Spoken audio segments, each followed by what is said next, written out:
Saudara, polisi mengungkap uang palsu yang diproduksi di kampus UIN Alauddin Makassar berhubungan dengan pilkada di Sulawesi Selatan. Kapolres Goa AKBP Ronald Simanjuntak menyatakan uang palsu tersebut akan digunakan oleh salah satu tersangka untuk maju di pilkada Kabupaten Baru. Namun karena tidak ada partai yang mengusung sehingga tersangka batal mencalonkan diri. Tersangka yang ingin maju di pilkada tersebut, saudara, adalah Kepala Perpustakaan UIN Makassar. Dari 17 tersangka yang sudah kami amankan, salah satunya adalah yang akan mencalonkan diri dalam pilkada di Kabupaten Baru, namun membatalkan karena tidak ada yang mengusung yang bersangkutan, yaitu tersangka atas nama dengan inisial AI, yaitu Kepala Perpustakaan itulah yang tadinya mau mendaftar di dalam kontestasi pilkada Kabupaten Baru.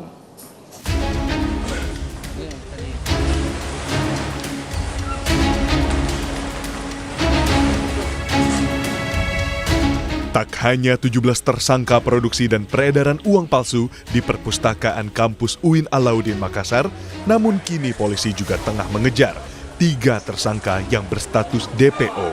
Bahkan tidak menutup kemungkinan akan ada tersangka baru dalam kasus ini.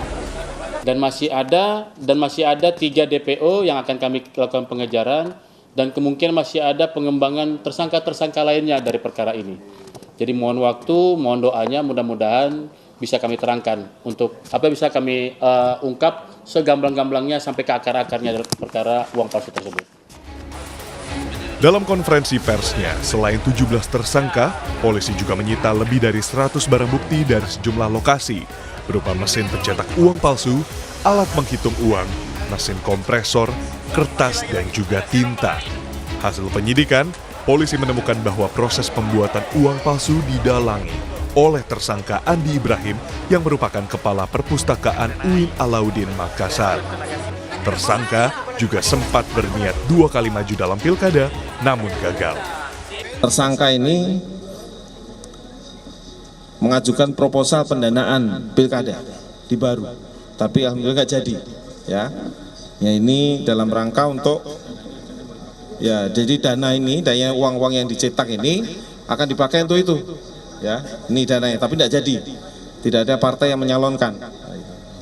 Ya, walaupun dia nanti disebarkan dengan uang palsu supaya bisa memilih yang bersangkutan. Nah, ternyata karena uang palsu jadi tidak jadi.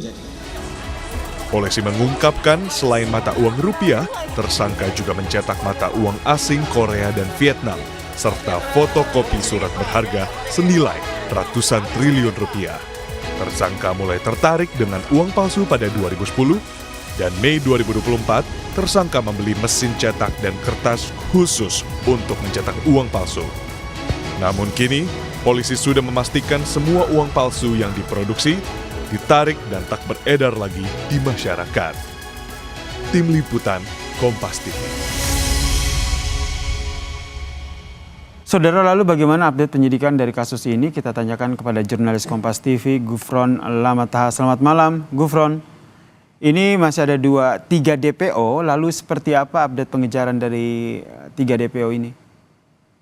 Ya, selamat malam Yasir dan juga saudara, benar sekali dari 17 tersangka yang telah ditetapkan oleh polisi, ini ternyata masih ada 3 orang lagi yang masuk dalam daftar pencarian orang seperti yang disampaikan oleh polisi pada saat press conference yang dilakukan di Mapolres Goa, Sulawesi Selatan, dan juga bekerja sama dengan Kapolda Sulawesi Selatan. Turut hadir juga tadi di konferensi pers tadi ada dari pihak Universitas Islam Negeri Alauddin Makassar, Profesor Hamdan Johanis dalam hal ini selaku Rektor UIN Alauddin Makassar. Terus kemudian juga turut hadir dari Bank Indonesia Sulawesi Selatan. Memang dalam press conference tadi telah bertambah 2 tersangka baru sehingga menjadi 17 tersangka yang ditetapkan dalam press konferensi tadi. Ada beberapa fakta kemudian yang dibeberkan oleh kepolisian pada saat press konferensi tadi yang digelar kurang lebih pada pukul 11 siang waktu Indonesia Tengah.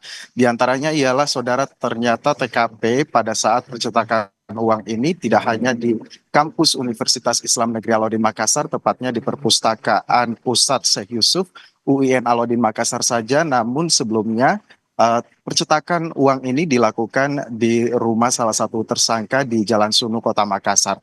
Namun ketika memiliki banyak permintaan dan juga membutuhkan untuk mencetak lebih banyak, barulah September 2024 bulan lalu kemudian tersangka melakukan pemindahan mesin cetak dari luar menuju ke dalam kampus di malam hari, sehingga memang tadi Profesor Hamdan Johanis dalam hal ini selaku Rektor UIN Alauddin Makassar juga merasa kecewa dan marah karena memang hal ini tidak diketahui oleh pihak kampus. Namun Polres Goa tadi sempat menyatakan bahwa ada dugaan terlibat satpam kampus karena memang alat mesin cetak yang digunakan ini sangat berat sekali sehingga tidak mampu diangkat begitu atau dibawa oleh tenaga manusia, namun harus menggunakan bantuan forklift. Dan juga kita tadi mengikuti sama-sama jalannya press konferensi yang digelar oleh polisi dari Polres Goa dan juga Kapolda Sulawesi Selatan ini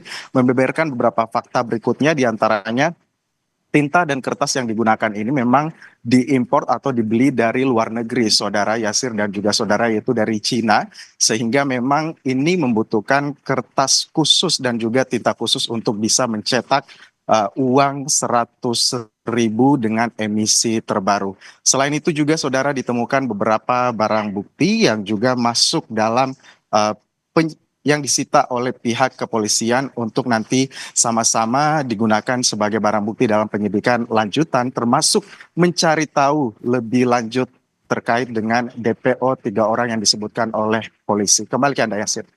Terima kasih jurnalis Kompas TV, Gufron Lamata, atas informasinya terkait dengan update penyidikan dari kasus produksi uang palsu di wilayah Sulawesi Selatan.